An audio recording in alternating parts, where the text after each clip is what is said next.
1절에 있는 말씀입니다.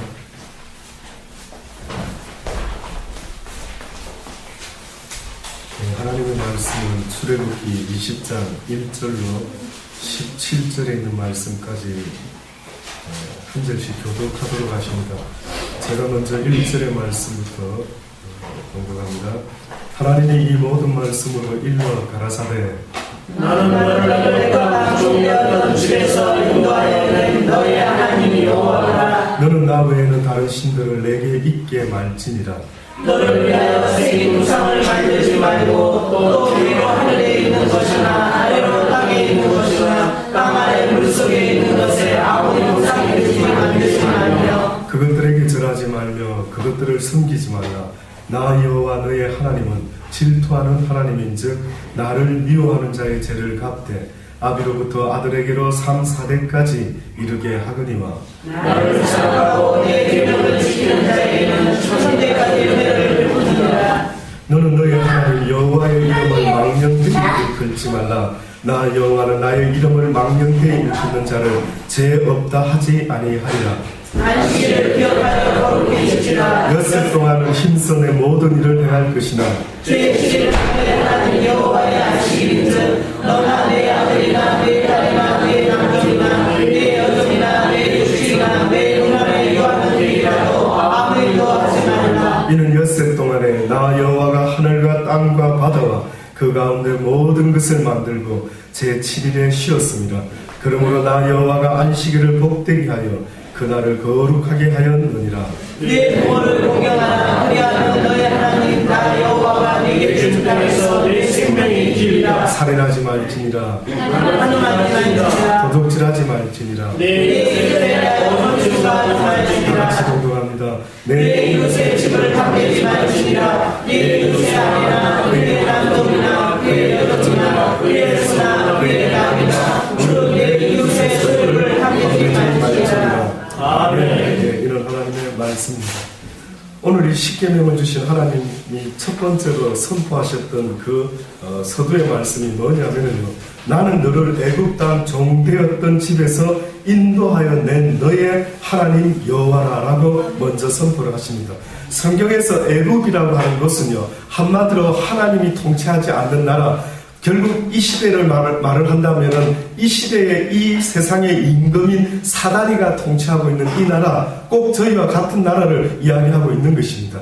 하나님을 알지 못하고 하나님이 주관하지 못하고 있는 그곳에서 평생 인생이라는 존재가 기쁘고 즐겁고 감사하며 사는 존재가 아니라 늘 종살이를 하면서 아무리 먹을 것과 입을 것이 있었지만은 그러나 그들에게 꼭 필요로 하는 그 자유, 하나님을 아는 자유, 하나님을 마음껏 섬길 수 있는 그 자유, 그 자유도 없이 그들의 인생이 의미가 무엇인지도 모를 정도로 그저 짐승과 같이 어떻게 보면 먹고 마시며 살아가는 것에 모든 걸 다 걸고 살았던 그 애굽에서 너희가 종되었던 인생에서 나 여호와가 너희를 이끌어내지 않았겠느냐, 너희를 해방시킨 것 아니었겠느냐, 내 종 모세를 통하여 내가 너희들을 그 땅에서부터 불러내었으니 이제는 너희가 나 여호와의 계명을 지키며 나 여호와의 말을 귀담아 듣고 그 말씀대로 하늘의 백성다운 모습으로 이 땅에서부터 살아가야 될 것이라 라고 하나님이 지금 선포하고 있는 것입니다. 이 세상에서 살아가는 수많은 사람들이요, 오늘도 무엇을 먹을까 무엇을 마실까 돈을 벌기 위해서 애를 쓰고 노력하는 그 모습을 가만히 들여보면은요, 이 세상의 종이 되어서 날마다 쉼도 없이 안식도 없이 기쁨도 없이 즐거움도 없이 늘 반복되어 살아가는 이내 인생을 여러분 한번 돌아보시기를 바랍니다. 제가 호주에 있었을 때에 그 신학교에서 저희 집사람과 함께 저는 공부를 하러 올라가면은 저희 집사람은 하나님 은혜로 아르바이트 거리를 주셨는데 그 캔틴의 할머니가 갑자기 그 일을 간두시는 바람에 저희 집사람이 그 캔틴을 운영하게 되었습니다. 그래서 이제 갑자기 그런 일이 주어져서 온 가족이 아침에 함께 출근을 하고 학교에 등교를 하고요. 저희 집사람은 가는 길에 중국 빵가게에 들려가지고 이제 매점에서 팔 걸 생각하면서요, 가장 먼저 시작했던 게 그 롤빵에다가 불고기 만들어서 불고기 롤빵을 만들었습니다. 그리고 불고기 넣어서 비빔밥도 한번 만들어 보고요. 예, 그랬던 적이 있었습니다. 근데 그 중국 아주머니하고요, 어느 날 갑자기 매일 와서 빵을 사가니까 그 중국 아주머니가 물어보는 겁니다. 도대체 뭐 하시는 분이시죠?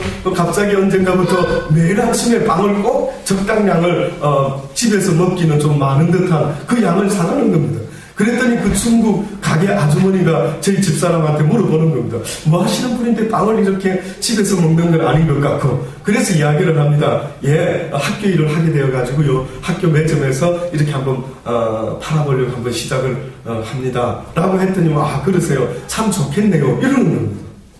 아니, 누가 누구 보고 좋겠네요 라고 해야 되는지도 모를 정도로 그 양반이 저희 집사람한테 아, 좋겠네요 그러더라고요. 그래서 제가 옆에 있었죠. 그 대화를 듣고 있습니다.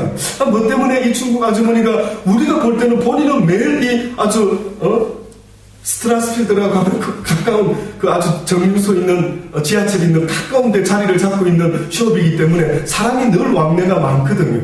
그러면 당연히 그 사람이 우리 입장에서는 오히려 이 중국 아주머니 생김새는 그냥 시글스럽게 생겼지만 돈은 참 많이 벌겠구나, 오히려 우리가 부러워해야 되는데, 갑자기 그 중국 아주머니가 오히려 우리를 보면서 학교에서 일을 한다고 하니까 부러워하더라고요. 왜 부러워합니까? 라고 했더니 뭐라고 말하는 줄 아십니까? 방학이 있지 않습니까? 뜻밖이었습니다. 아니, 방학은 무슨, 방학도 없이 우리는 돈 벌었으면 좋겠는데, 그래서 그저 등록금 걱정 없이 신학 공부를 마칠 수 있으면 좋겠는데, 뭐 그런 생각이 그 당시 때 있었죠. 그런데 뜻밖에도 그 사람은 우리가 부럽다라는 겁니다. 그 이야기를 들어보니, 왜 우리가 부러웠는가 들어보니까요, 그는 언젠가는 빵가게를 시작해서 돈은 어느 정도 벌었답니다. 계속 버는데 이것을 간둘 수가 없어가지고요, 이 빵가게를 간둘 수가 없어가지고 사람한테 맡기기에는 또 그 정도로 충분한 가게가 아니기 때문에 이 주인 아주머니와 아저씨는 안에서 빵을 굽고 아줌마는 나와 있어서 그 밖에서 빵을 팔고 있는 겁니다. 그때 그 아주머니가 하는 그 말이 저는 저 마음속에 잊혀지지 않는 것입니다. 쉬고 싶어도 쉴 수가 없다는 거죠. 어느 순간에 내가 돈은 있는 것 같은데 계속해서 이 돈 버는 일을 멈출 수가 없어서 지금도 자기는 마음대로 쉬지 못하고 아무리 힘들고 어렵고 무슨 일이 있어도 아침 새벽마다 나와서 이 빵을 팔고 있습니다라는 힘이 없는 것입니다. 하나님이 우리를 보셨을 때 어떻게 보면 우리가 대한민국이라고 하는 이 민주주의의 나라에 살아가고 있는 모습을 우리가 말할 수 있겠지만, 하나님의 눈에 봤을 때는 우리가 민주주의 나라에서 우리의 신념과 영혼까지 자유와 기쁨을 누리면서 살아가고 있는 인생으로 보여지지가 않는 것이 문제인 것입니다.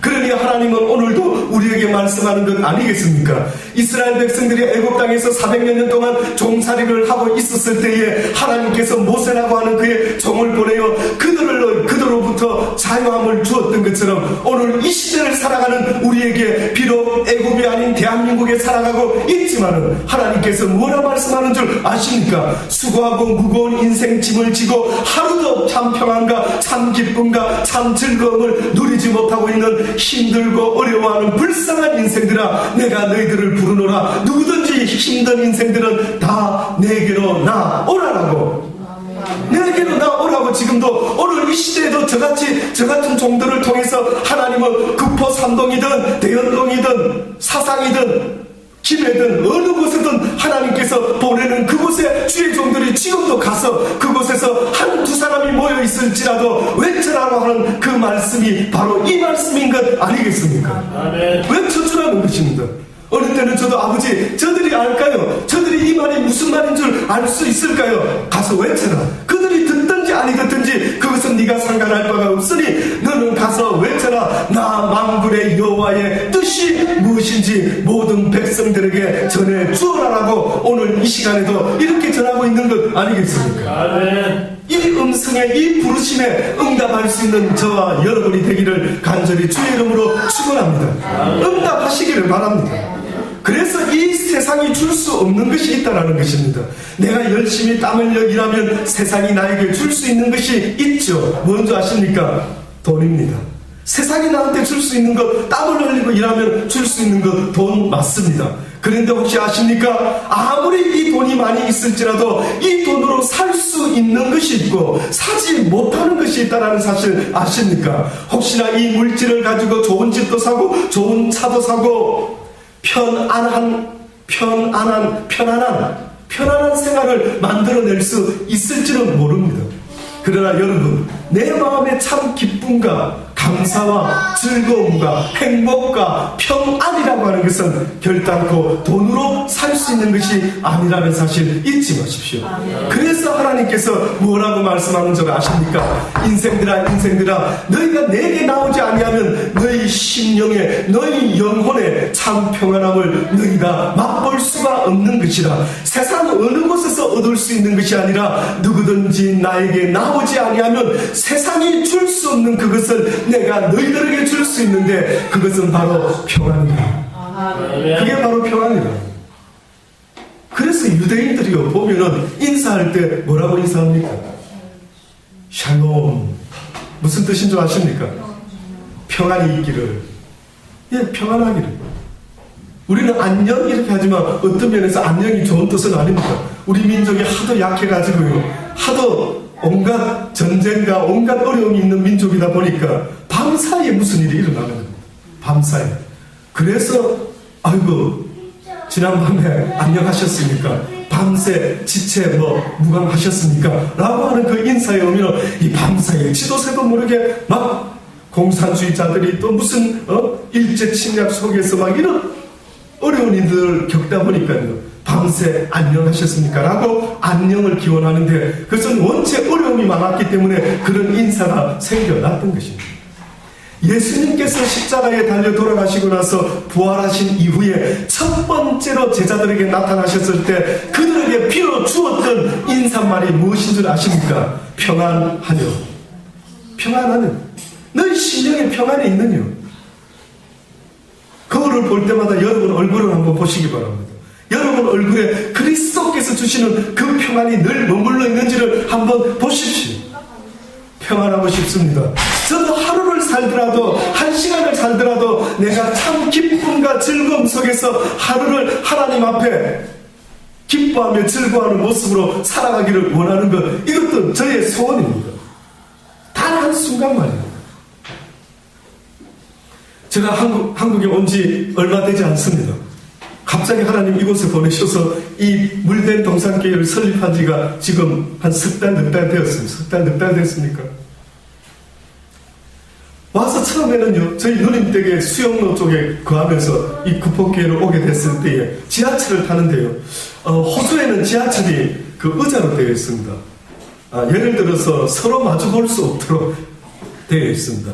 보려면은 반반씩, 반은 저쪽으로 쳐다보고 반은 또 앞쪽을 쳐다보도록 그렇게 앉아있어요. 그런데 한국에 와서, 부산에 와서 기차를 딱 가보니까요, 마주보도록 그렇게 되더라고요. 좀 쑥스럽지 않습니까, 여러분은? 괜찮습니까? 익숙해졌습니까? 저는 처음에 앉아서 이렇게 앞을 쳐다보고 앉아있는데 보니까요, 좀 쑥스럽더라고요, 약간은요. 그럼 그러나 기차니까, 기차 안이니까. 그러면서 앞에 앉아있는 사람들을 이렇게 한번 쳐다보게 됐어요. 어떤 분들이 앉아있나 하고. 근데 그 얼굴을 보니까요, 저 눈에 비춰지는 얼굴의 모습은요, 모두가 하나같이 인생의 걱정과 근심과 뭔가 무게가 아주 무거운 것을 등에 짊어지고 살아가는 듯한 그런 표정이 있지 않습니까? 우리가 어린아이와 같이 해맑은 표정을 가진 어른은 거의 찾아보기가 어려울 정도로 대부분의 사람들이 무슨 생각을 하는지 그 속에서도 고민하고 걱정하고 염려하는지, 또 어떤 젊은 사람들은 나이 드신 분도요, 귀에다가 뭔가를 하나씩 다 꽂아놓고 무엇을 듣는지 심각하게 듣고 있는 그들의 모습 속에서 과연 참 평안을 가진 사람은 누굴까? 누가 그 마음의 평안에서 가만히 앉아있는 그 모습만 봐도 저 사람 뭐야? 아니 저 사람 뭐하는 사람이야? 왜 얼굴이 저래 밝어? 왜 얼굴이 저래 편안해? 혹시 그런 분 보신 적 있으십니까? 한번 옆에 한번 쳐다보시던가요? 어떻게 보이십니까? 편안해 보이십니까? 편안해 보이십니까? 혹시 저 얼굴은 여러분에게 어떻게 보이십니까? 괜찮아 보입니까? 평안해 보입니다. 평안해 보입니다. 날마다 제가 추구하는 것은 주의 평안이 나에게 머물기를 원합니다. 그리고 이 평화가 도망가지 않기를 원합니다. 어느 때는 저는 이 조그마한 교회에 오게 됐을 때 한 번씩 지금 완문에 있습니다. 내가 왜 지금 이곳에 와 있죠? 내가 무엇이 부족해서 이곳에서 지금 이 모습으로 이 일을 하고 있어야 됩니까? 정말 이해되지 않는 어둠 속에서 자꾸만 내 마음의 평안이 사라지고 불안과 불편함과 그저 이해하지 못하는 어떤 일들 속에서 내가 왜 이러고 있지? 라고 하면서 자꾸만 의문을 가지려고 하는 이러한 내 심령 속에서 하나님 이 마음이 빼앗기지 않기를 원합니다. 내 인생 살아갈 때에 때로는 내가 이해되지 못하는 일들이 나의 삶 가운데 생겨질지라도 자거나 우러나 치우치지 아니하고 오직 나의 주 나의 하나님 한 분만을 바라보며 내가 주의 종으로 맡은 모든 그 일과 사명에 충성된 자의 모습으로만 살아갈 수 있게 되기를 소원합니다라고 저는 날마다 저에게 말합니다. 이용호야 자거나 우러나 쳐다보지 말자. 큰 교회 작은 교회 무슨 상관이 있느냐? 너의 주 너의 하나님이 이곳에 있으라면은 너는 이곳에서 충성된 자의 모습으로 날마다 주 앞에 보여드리기만 하면 되지 않겠느냐? 하나님이 너에게 포도나무를 주었다면은 너는 포도 열매를 맺으면 되지 않겠느냐? 너에게 하나님이 무화과 나무를 주었다면은 너는 무화과 열매를 맺으려고만 생각하면 그뿐인 것 아니겠느냐? 네가 한국 사람으로 이 땅에 태어났다면은 지금 이곳에서 이 가정에서 태어났다고 한다면은 너에게 주신 이 하나님의 모든 환경과 여건을 바라보며 최선을 다하는 충성된 자의 모습이 네 속에 먼저 있어져야 될 것 아니겠느냐? 무엇 때문에 다른 거 자꾸 쳐다봅니까? 무엇 때문에 큰 교회 쳐다볼 것 있고 무엇 때문에 돈 많은 사람 쳐다보고 무엇 때문에 이쁘게 생긴 사람만 쳐다보면서 내 스스로 평안과 기쁨을 사라지게 만드는 어리석은 인생을 살 이유가 무엇이 있겠습니까? 아멘. 어리석은 것입니다. 어리석은 것입니다. 하나님은 어느 인생도 다 똑같게 만드시지 않으셨던 것입니다. 여러분 보실 때에 삼성의 이건희 회장 같은 사람이 돈이 많기 때문에 행복의 우선순위를 따지자면 가장 1순위라고 생각이 드십니까? 잘은 모르지만 그의 딸도요, 시집 가야 될 그 딸이 아마 원치 않는 남자를 사귀었던 모양이죠. 여러분 아시는 것처럼 그 이건희 회장의 딸이 외국에서 자살을 한 거예요. 야, 이해가 안 되는 거예요. 그 돈 많은 집 딸이 무엇이 부족해서 자살을 할까? 이해되지 않는 것입니다. 우리는 이 한국에서 가끔은 탤런트 최진실 씨가 또 자살을 하고 또 누가 자살을 하고 도대체 이해되지 않는 것입니다. 우리 생각에 가난한 사람 생각에 돈 많은 사람은 너무너무 사는 것이 재밌고 짜릿하고 행복하고 기뻐할 것 같은데 어떻게 해서 저들이 자꾸만 스스로 목숨을 끊을까 생각할 때 답이 무엇인 줄 아십니까? 이 세상에 내 영혼의 참 만족과 기쁨은 하나님이 주시는 그 평안함을 내가 가지지 못하면 내가 무엇을 먹든지 마시든지 결단코 내 인생의 기쁨을 얻을 수가 없다는 사실을 잊지 마십시오. 수많은 한국의 부모들이 자식을 공부해라 지금도 입시 때문에 기도하고 입시 때문에 절을 찾아가고 입시 때문에 얼마나 애를 쓰고 몸부림치는지 모릅니다. 그러나 하버드 대학 같은 데는요, 한국 학생들이 우수한 성적으로 많이 들어오는데 뜻밖에도 졸업하는 학생들이 너무나 더불어서 거기 담당자가 조사를 했답니다. 이상하다, 한국 사람들 머리 좋고 똑똑해서 얼마든지 많이들 들어왔는데 어떻게 졸업은 못하고 다 중간에 하차하게 되는가? 그 학생을 만나서 상담하고 왜 그러냐 그들이 공통적으로 하는 말이 무엇인 줄 아십니까? 저는 하버드 대학만 들어가면, 저희 엄마 아빠가 하버드 대학만 들어가면 네 원하는 거 다 해주겠다고 해서 하버드 대학만 들어가면 내 인생의 행복이 넝굴채 나타나겠구나 라고 믿어 의심치 않고 하버드 대학에 들어왔답니다. 그런데 들어와 보니까 그를 기다리고 있는 것은 공부 계속되는 공부의 연속인데 이게 아닌데 라는 그런 의구심이 생기더라고요. 그래서 한국 학생들이요, 중도에 포기하는 것은 내가 왜 하버드 대학에 왔지? 그 목적을 잃어버리고는 결국은 그들이 중도에 하차하고 말았다는 겁니다. 그렇습니다.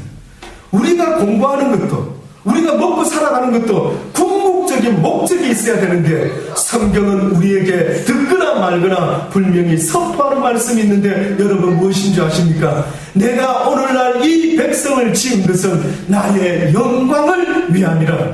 내 영광을 위해서, 하나님의 영광을 위해서 우리는 지음받은 자라는 사실을 잊지 마십시오. 이스라엘 백성들이 출애굽하고 나서 그들에게는 목적이 있었습니다. 그들이 사단이 다스리는 이 세상에서 벗어난 이후로 그들은 자유인이 되었지만은 그들에게 필요한 자유는 어디로부터 프롬이라고 하는 자유가 아니라 어디에 속할 것인가, 어디 안으로 들어갈 것인가, 그 자유를 말했던 것입니다. 그랬더니만 하나님이 모세에게 뭐라고 말합니까? 내가 너를 출애굽시킨 이후에 가나안이라고 하는 땅으로 너희들을 들여보내리라. 그리하여 너희가 그곳에서 나 여호와를 마음껏 섬기고 마음껏 예배하며 나를 즐거워하며 살아가는 그 인생을 시작해 하리라 라고 하신 것, 이것이 바로 하나님이 성경을 통하여 우리에게 선포한 인생의 목적인 것입니다. 예수를 믿는 목적이 무엇입니까? 라고 물어본다면 만군의 여호와 하나님을 그렇게 섬기기 위하여 우리는 이 땅을 살아가는 자들인 것입니다.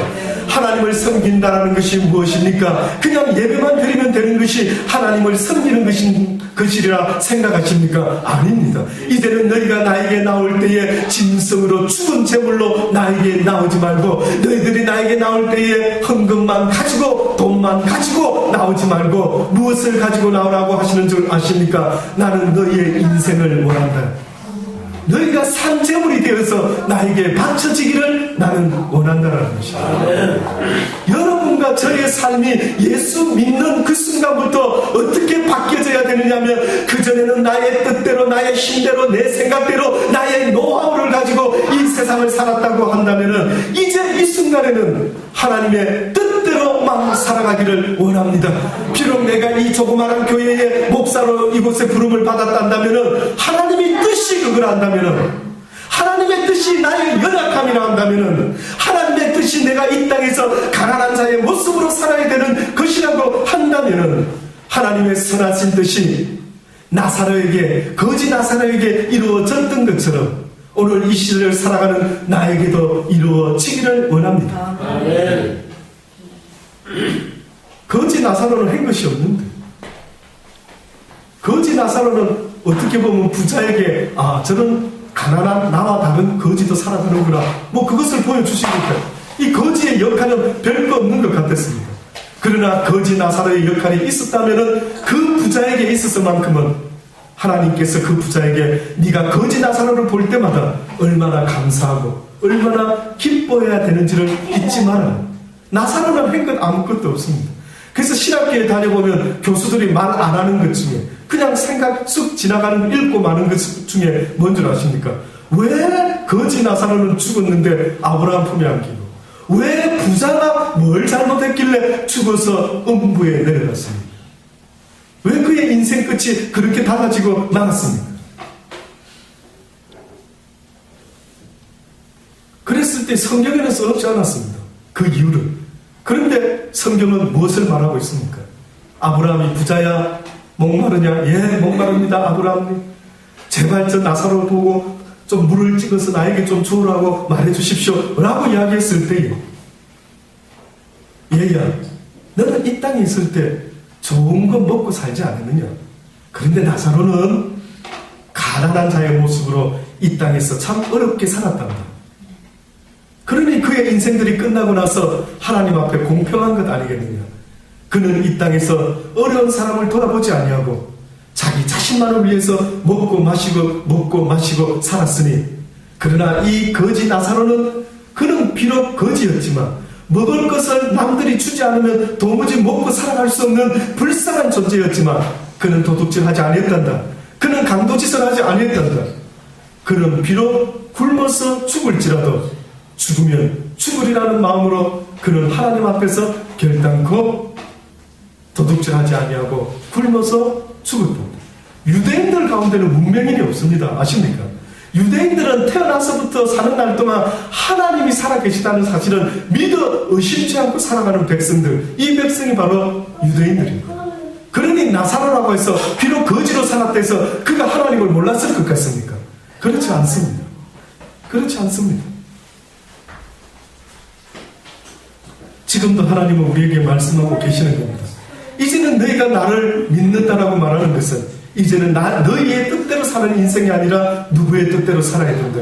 나의 뜻대로 살고자 결심하는 그 모습이 바로 나를 믿는 자의 모습이란다. 이것이 하나님이 우리에게 선포한 첫 번째의 선포였던 것입니다. 그 하나님께서 이제 첫 번째로 십계명을 통해서 말씀하신 것이 있는데 그게 뭔지 아십니까? 나 만군의 여호와 나 외에는 어떤 신도 너희들에게 있게 하지 말지니라. 나 외에는 어떤 우상을 너희들에게 새겨서 만들어 섬기지 않도록 해라라고 그렇게 첫 번째로 주의를 주신 것입니다. 이 이야기는 구구절절 모든 십계명 속에 다 포함이 되어 있는 것입니다. 오늘 우리가 지난 시간에 이어서 보고자 하는 이 말씀도 똑같은 것입니다. 내 부모를 공경하라. 그래야면 너희 하나님 여호와가 내게 준 땅에서 내 생명이 길리라 라고 말씀하죠.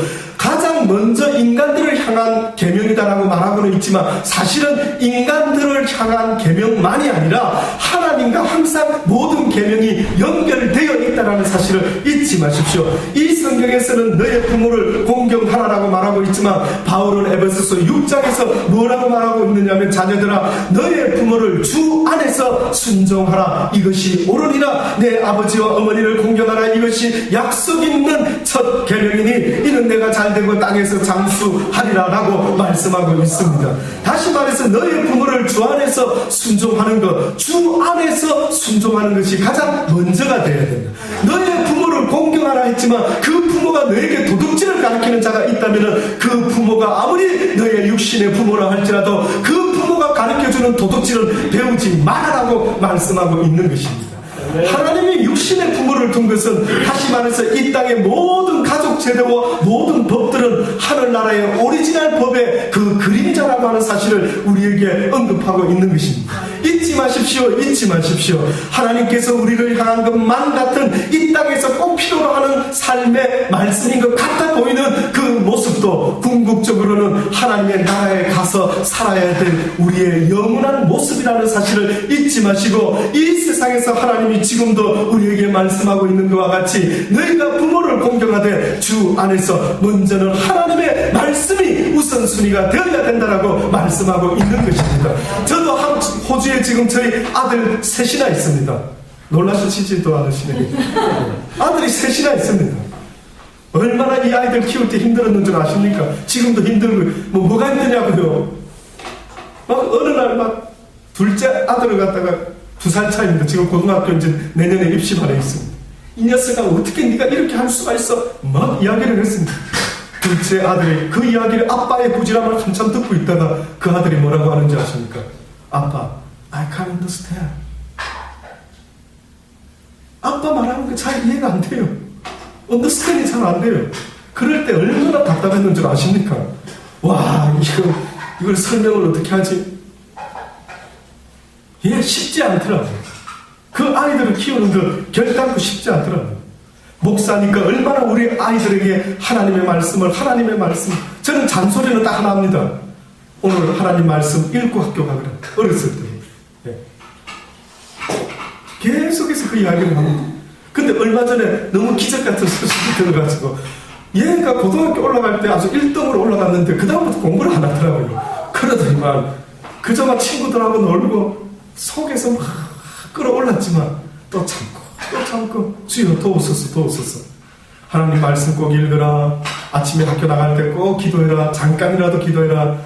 하나님 도와주십시오. God help me. 딱 이 한마디만 하고라도 가더라. 얼마나 이야기를 많이 하는지 몰라요.